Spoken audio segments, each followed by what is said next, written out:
Welcome to the jungle. I'm sorry, I meant welcome to Brick Wall Cinema. That was unintentional. I'm sorry, guys. I'm your host, Chance, and with me, I got my co-host today, Sergio. Say hi, Sergio. Hello. And today we're talking about Jumanji. Welcome to the jungle. It's gonna bring you down. Huh. I'm gonna quote this song the whole review, guys. I'm just gonna warn you. And let's go over the basic info. It was released in theaters on December 20th, 2017, with a budget between $90 million and $150 million, and it grossed $962 million worldwide. Almost $1 billion, Sergio. That's pretty good. Pretty good? Yeah. That's huge. Do you think it's mostly nostalgia for the first one? This is a weird case because it is a sequel to the original movie, but it also stands alone by itself. It sort of reminds me of how Goosebumps was, where originally it was just anthology books where they're all different stories containing certain things, or like the new Goosebumps TV show that came out where it's an anthology series where they sometimes connect to each other. It's kind of like that. Do you know what I mean? I think so. Kind of like how Friday 13 is, where it's kind of like standalone, but then it adds on more things until you realize there's connections. Right. Like they don't dismiss the first movie. Yeah, and certain characters come back. I'm talking about Friday the 13th, but in this one, the only connection they have to the other movie is just the box itself. No, also a name, Alan Parrish. Alan Parrish? Yeah, that was Robin Williams' character from the first movie. No, I know. I'm saying they say that in this movie? Yeah, so later in the movie when they get over to meet the seaplane captain, played by one of the Jonas brothers, I think Nick Jonas, they find out that on the wall, like on the tree, they had cards saying Alan Parrish was here. Oh, right. Wait, how is that possible? Well, remember, he got sucked into the game. No, I know, but I remember at the end of the movie, it set back time, so he was never sucked into the game. Yeah, but the game remembers. Okay. Don't question it so much, too hard, Sergio. Don't, please. Because you're going to question other things like, we're going to get to our notes with it. I'm not going to get into it now, but we're going to get back to this. So, for those who don't know about Jumanji, Welcome to the Jungle, it's about 4 high school teenagers that coincidentally get detention on the same day, get sucked into a video game, and become these playable characters. That's basically it. Did I miss anything, Sergio? I don't think so. All right, cool. So let's go into our first impressions. Sergio, you go first. When watching this movie, I kind of didn't really get interested in any of the characters. They just seemed like the typical, stereotypical kind of characters until like later when they actually get into the game, and as it goes on, they're more than just their stereotypes. They actually have some background on why it is they act this way, and that was pretty interesting. And seeing them evolve through the game, while it is kind of cliched, because you do see this kind of stuff whenever people get sucked into a different place or a different world or other normal circumstances. It's something like that does happen, so I kind of expected what would happen, but it was still a pretty fun ride. It was pretty good humor and pretty decent action. All right. And when I first saw it, I remember loving it. But the only thing is, rewatching it now, I kind of hate the beginning. Like, I understand why we need to have it, like with the kids, but it's all cliched. It's nothing new. It really isn't. And the stuff that they like, I don't think anyone's out there going to go see this movie for the kids. I think they're all going to see it for the celebrities that are playing them, because they're supposed to play stereotypes, so it'll be easier for the actors to play, like the older actors. It's like how they have it's like how in Big or in Shazam where they have the kid actor act like a kid, so the grown up could play like the kid. Well, Shazam, they did something different with that, but yeah, I get what you're saying. Yeah, like I don't have a feeling like the kid actors met the adult actors. That's what I feel like. I don't know. Does it make any sense, Sergio? I suppose. But I do think The Rock did a good job playing this character. Oh yeah, I think he did really good. It's one of my favorite roles of his, if not my favorite, because he's just having fun with it. Yeah. Jack Black also did a really good job of actually playing like this preppy girl, which I found really funny at times. He was my favorite character in the whole movie. He was like, he has a daughter in real life? Yeah. I remember because like he wait, no, that was someone else, but I remember that. Yeah. It's funny. I remember watching the news article when this movie came out. Like before this movie came out, they announced like they're making a Jumanji 2. And all they had was a promotional image with all 4 of the main characters, like all 4 of the main like The Rock, Kevin Hart, Jack Black and Karen Gillian. And everyone was like saying, what is this going to be about? Are they going to be in the jungle? What does that make it? How does that make any sense? Is the jungle going to come out of the board game? Not just the animals, but the actual jungle? And it's like a metropolitan jungle thing. Does that make any sense? Like how it did in the first movie. Yeah, but upping the ante by having actual people from the game come out. I should rephrase that because he did have that in the first movie. But new characters, I don't know. My thought was like they're still gonna be in the real world, not really going into the game because But the city they're in, it would be terraformed into what it is the what's inside the game. yeah. When do you tell me you wouldn't want to see that? It sounds pretty interesting, but still, though, like I said before, it sounds a lot like what happened in the first movie. A lot of the city was terraformed to match the jungle with the animals, the hunter, and all the carnivore and all the predators that they were going after them. Yeah, but that's what's so like We're seeing it nowadays with all our new technology and up the ante with like a higher budget. Probably it would be pretty cool. exactly. And also, come think of it, Sergio. We never had a movie like this where it's sort of a semi-sequel reboot. Like we didn't have that many of these. We might have had a few. I don't want to dismiss them, but I just can't think of any at the time this came out. We have them abundance nowadays, but the closest we can have to movies like these are movies that are planned to be standalone movies, but in the last minute during rewrites or final shoots, they decide to add like a big IP into it and try connecting it some way. Like, are you familiar with American Psycho, Sergio? American Psycho, sort of. I've heard about it. I just don't know much about it. Do you know that there's a sequel to American Psycho? No. Yeah, it went straight to DVD with Mila Kunis, the voice of Meg from Family Guy, being the killer. I was only 12 years old and I wasn't gonna let Patrick Bateman ruin my life. She was more obsessed than Dahmer. She's more calculated than Bundy, and certainly more faceless than Bateman. All in all, she killed 8 people. 8 people, which we know of. They filmed this whole movie thinking that's gonna be something else. But the last minute, the company that made the movie said, we like money, so we're gonna put the American Psycho label before it and add some ADR with them saying, you're in Patrick Bateman's house, or I know Patrick Bateman.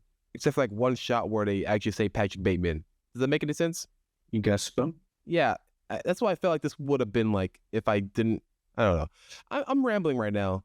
We didn't even get to our favorite scenes yet. So Sergio, talk to me about your favorite scenes. Favorite scenes?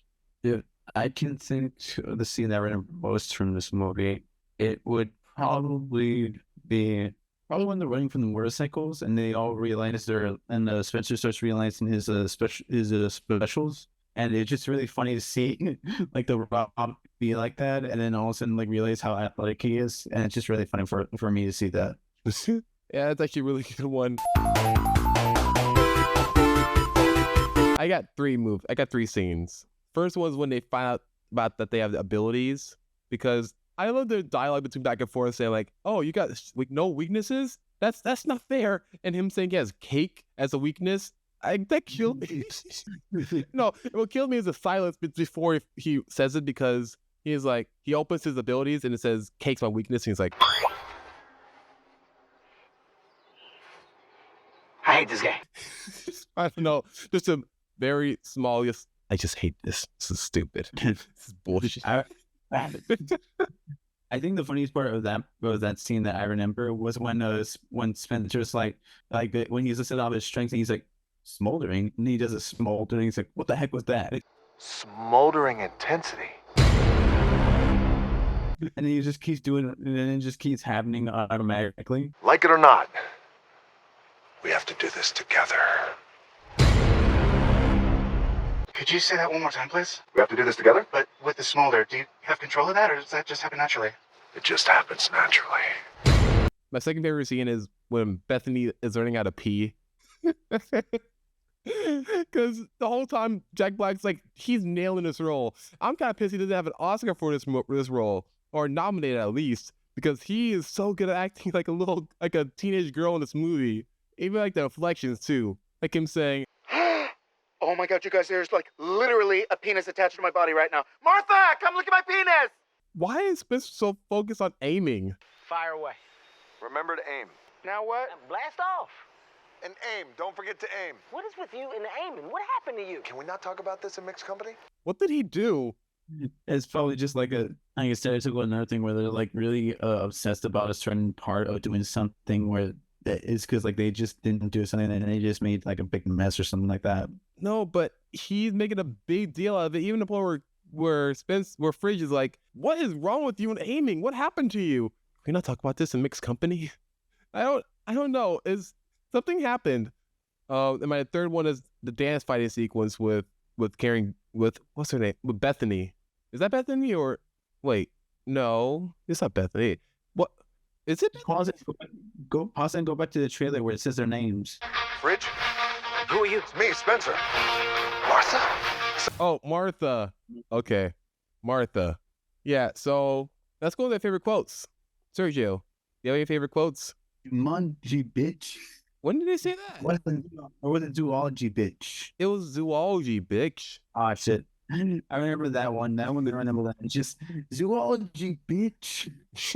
It was when Kevin Hart was walking, was riding the elephant. Yeah. For me, it was.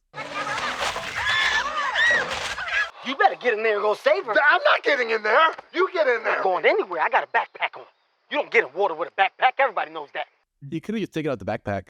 And you know, technically, as part of his character that he always has his backpack. Is he actually able to take off his backpack? I would think so because if you could add on to your clothes, because Well, yeah, but his backpack is an accessory that gives him his ability. no, he could take out the backpack. I saw him take it off when they were doing a dance fight sequence. You did? I think so, yeah, because he had a boomerang. Or no, he was seeing what he had in his backpack when they're in there. Yeah, but he didn't take it off. Yeah, he did. I'm pretty sure he did. Wait, let me check. Yeah, he took the backpack off. Oh, okay. He could have took the backpack off and saved her. You heard it, yeah. Yeah, because remember, he was also I see why you think he might not have been able to take it off because when he first had it on, he's like, "What's behind my back? What's on my back?" And Kim was squirming behind him, but never actually took it off. That might have been why. Maybe. All right, so let's go into our notes. Sergio, do you have any notes for this movie? And nothing really, because this movie is pretty simple and there's not really a lot to cover. So yeah, I don't really have that many notes. All right, for me, I got a couple. This one's a pretty big one for me. So at the beginning of the movie, when we see the kid take the Jumanji board game, and he's like, "Who plays board games anymore?" Throws it away. Or not throw it away, put it on the shelf. Wait, what year was that? I think 94. 94? Oh, okay. It was, or 1996, I believe, actually. Yeah, 1996. And so, but wait, no. This doesn't make sense. Okay, I got another note now. At the end of the first movie, it was in a foreign country. It was in Paris. Yeah, Earth. Well, you seen Earth? No, I meant America. They launched into Space Jam. Don't you know Paris is on the moon? Also, what happened to all the pieces? Don't question it. Oh, Question. well, also, so Sergio, back to my original note. My original note was when the board game changes into a game cartridge at the beginning of the movie, and the kid is playing a PlayStation. So after seeing him play a PlayStation, he has the idea, I should come a video game. But he becomes an Atari game console. Why not a PlayStation disc? Because that's the one he has, I guess. What are the chances he has one? Because it's right there in front of him. But he's playing a PS4, a PlayStation console, PS1. Do you know what an Atari cartridge is? You mean like the one the game turns into? Yeah. It's right there. Yeah, but why would it become that instead of an actual PlayStation disc? Am I thinking too hard about this? I think so. Okay. Well, then you're really not going to like my next notes. So I know the game's a magical being, right? Clearly. But it transforms into an Atari game cartridge.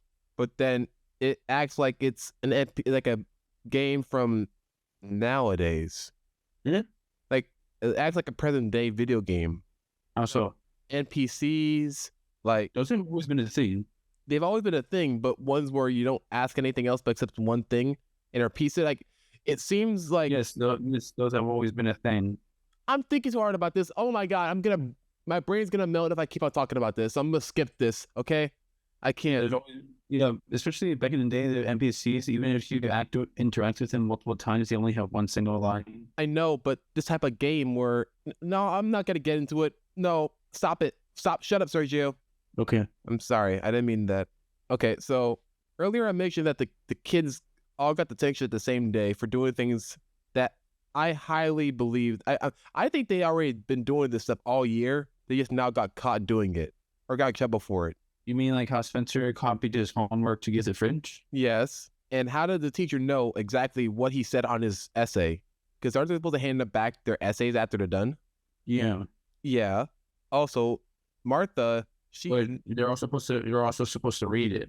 yeah, but that was like a year ago. How is she gonna remember an exact sentence, word for word? Exactly. Do you not remember our English teachers? I remember my English teacher. I do, and they said they remember our writing styles. They can tell basically just my writing styles. Okay, I'll give leeway to that. But then Bethany is talking on the phone in class while everyone's doing a test. She Bethany, she talking on the phone while on the test. She earned that detention. Martha, like when Martha was calling off the PE teacher, did it feel like Seth from Superbad talking to the home ec teacher? Did it remind you of that? No. This is school. We are supposed to be learning things that actually matter. Okay, we don't have a lot of time in this life, and I personally don't want to waste it on being like a gym teacher. Look, we all know home ec is a joke. No offense. It's just like everyone takes this class to get an A. It's bullshit, and I'm sorry. And I just think that I don't ever need to cook tiramisu. When am I gonna need to cook tiramisu? Am I gonna be a chef? No. I know it's a reach, Sergio. Yeah, and it sounds more like a personal thing, like a personal attack. This episode's going off the rails. It's already unhinged. When Frey comes across the Jumanji video game, why didn't the jump start playing? Probably because it was away from the board. What do you mean? Normally the drums happen when you're near the board, not the game pieces or something like that. What was my thought. Oh, but From what I can see, it seems to be separated from its board, so it's incomplete. That's what I thought. And that's my explanation for that. Anyways, that's my headcanon. But they did it at the end of the movie, though. With them back at school, they hear the drums playing. It's thinking about it. I don't really remember any drums.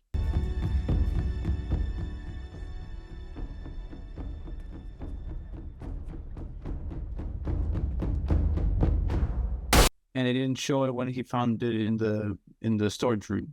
No, it didn't. Okay, I see. Yeah. Am I overthinking, or is that actually a legitimate question? I don't know. Usually it does that when it's trying to call someone, but it doesn't do that here. Right. Probably because it wasn't used in a very long time since it's modern day. Dude, it's magic. Do you want me to give like my kind of try and explain this, or do you just want someone to just say like you're right? No, I'm sorry. Go ahead. I'm sorry. Well, I admit that it is weird that it doesn't call them with the drums as it's supposed to. You're right about that.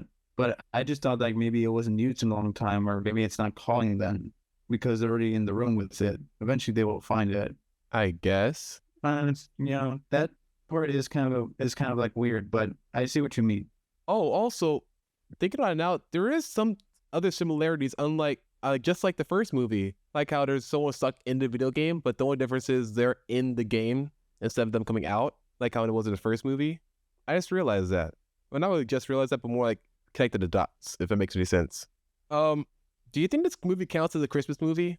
I don't know. It doesn't really have anything to do with Christmas. It was released around Christmas, December 20th. It takes place... No, I mean, like, there's nothing in it that indicates it's near Christmas time besides it being cold. Yeah, it does. What does? It does show at this Christmas time. Like, when they're in detention, they have music playing in the background, like Christmas music. Okay, no, you can't hear it here, but I know for a fact there is signs of this Christmas, too, because, yeah, also there's a star in the background when they're talking. It's a snowflake. Snowflake, yeah, so I meant. And also, at the end of the movie... they're wearing winter clothing. 2, Colin Hanks, the guy who plays the older version of the character that was sucked in the game in the 90s, he's bringing a Christmas tree home. It counts. I wouldn't call this a Christmas movie, no. I'll say this is in the same ranks of Christmas movies as in Die Hard. But Die Hard happens on Christmas, doesn't it? Yeah. This happens near Christmas. Okay, what about Lethal Weapon? You didn't see Lethal Weapon. Never mind. Let me think. Like Shazam. Shazam? Yes, Shazam. But they celebrate Christmas in that movie, don't they? They could be celebrating Christmas now. No, they're getting ready for Christmas. It could be early. It could be late. No one does that besides like maybe the Christmas vacation. Exactly. So there's an example. So there's proof. Well, yeah, but then it does happen on Christmas night. Well, Sergio, he could have been working and had to do all Christmas late. okay, you're wrong because they're going back to school, so it can't be during Christmas. Hold on. This could be the day before they go to Christmas break. That would still be like a week before Christmas. All right, fine. Let's go to our ratings. I'll give this movie 4 stars. I really, really enjoyed the whole half of the movie where it's mainly the main 4 people in the jungle. I really enjoyed that part, but I don't really like the high school element of it. I get why we have it and why we need to have it, but I just feel like the characters don't really resemble the characters that they are in the game, except like the cliche version of them, except for Jack Black, because Jack Black, he actually is playing a teenage girl, and he clearly referenced someone to match their personality and get it right. Yeah. What about you, Sergey? What's your rating? I feel like I would give this a 3 out of 5. Really? Yeah, the only parts I like were pretty much like action and how they progressed through the game. But going back to like the high school and the fact that it tries to match certain stereotypes and doesn't really do anything different with them besides like add some layers here and there. But you don't find that until later in the movie. Like I said before, it felt like a very kind of plain thing where they did with the movie where they try not to make it overly complicated to try and get a foothold. It is good for what it is, but it's not my favorite. Do you like the second one more? I'm not sure. I think maybe. And also, I remember I haven't seen the sequel in a long time, but I remember it being kind of depressing in the beginning. I think an overlying overlying theme of dread or sadness. Well, yeah, that's the whole point of the character, the one who plays the kid, because he's having this kind of midlife crisis where he feels like he's not amounting to anything, whereas in the game he could do anything. Yeah. We might be able to do that one for the podcast, but I don't think so anytime soon. I don't know. I have things to say about it, but I don't feel like it's going to be worthy for a whole episode. And I don't think these people want to listen to it either. If you do want to listen to it, leave a comment in the section leave a comment in the comment section below. And don't forget to like, comment, subscribe, and hit that bell 3 times. All right, do you think we're done for the episode, Sergio? I think so. There's not really much to talk about anymore. All right. I'm Chance. I'm Sergio. And have a cinematic day. Hey everyone, thanks for listening, and be sure to subscribe to our channel and follow us on Instagram, Facebook, X, and TikTok at Brick Wall Cinema. Have a cinematic day.